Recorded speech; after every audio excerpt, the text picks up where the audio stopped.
اوید قرضداری مزمن.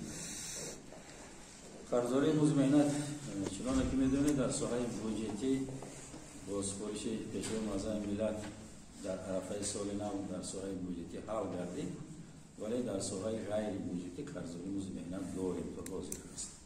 قرضداری مزمنات داریم در شهرهای لیوکند، نورک، کلاب، ناحیه‌های یابان، فرخار. در شهر لیوکند قرضداری مزمنات حساب زواد ازاتی است 3,08,000. در نورک از حساب برق است، آن شخصیت‌هایی که در راغون کار میکنند و اینجا باید نلا بشون نمیسپارند، همین حساب است 212,000 است، کمترین است. در شهر کلاب 88,000 حساب زوادهایی که نیم کار میکنند نیم کار نمیکنند، همین حساب است.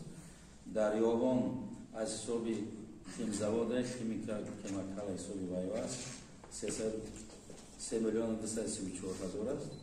در فرخار حساب آبیاری است، مثلا کشاورزی در آبیاری 292,000 در فرخار است.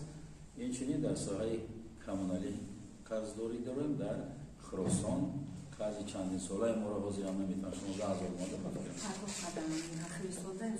پرداخت شده است که تماما عمومی قرض چقدر؟ عمومی قرضی باید بیاد، قرض عمومی که تو در اینجا هست قرضداری عمومی با قرضداری نسبت سال پیشتر کم شده است، 6 میلیون کم شده است، لیکن حالا هم قرضداری داریم در اینجا، نه عمومی شد با جمع نکردیم در اینجا تا حساب کنید که 3 میلیون در لیوکند، 3 میلیون در یابان، 6 میلیون، 6 میلیون. خب اگر شما گفتن که در سوی بودجتی قرض نیست، طبق معلومات ما داریم شهر نورک پس از سال نو 2 میلیون قرضداری دارد که شما را ندادن این قرض. نورک مول با آمده 212,000 آمده است.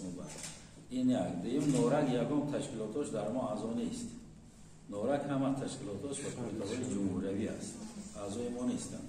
برای ما گفت که وقتی که اعضای ما نبودن ما گفتیم گرفتن ناحیه جامی دولتی اعضای ما ناحیه ابراهیم جامی چی؟ ناحیه ابراهیم جامی معارف قرضداری بود. قرضداری در بعد سال نو کندن 2 میلیون بود قرضداری اگر بایدتون باشد 2 میلیون بود. عبدالرحمن جامی جمع قرضداری مزمنات 5 هم داشت، از 5 هم اجرا شد، از فرخار هم 1,800,000 بود، بایش هم اجرا شد. اینا بودن در جمع عمومی که این همش ساحه معارف بود. باز ما یک کمودی داریم در ساحه تندرستی. مالیه ناحیه واسه امروز حق اعضایی ما را نمیگذراند. اینا در ساحه تندرستی همین کلاس چند هزار است؟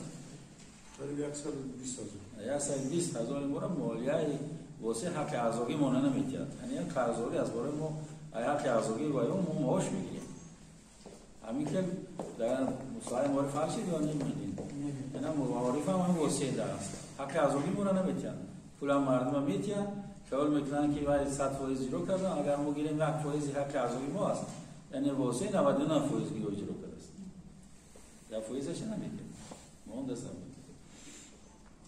خب اساسی فعالیت کاری ما گفتم اینجا ساحه در ساحه ما سرنوزی حفظ حقوق و سرنوزی حفظ مهنت در ما ساحه اساسی می شود، سمت اساسی فعالیت کاری می شود که اگر عملی گپ زد اینجا شرف جان کامل فصل نه اگر پایین شرف جان آید چند تا امر دادن و در چند کارخانه بودنش معلوم میشه.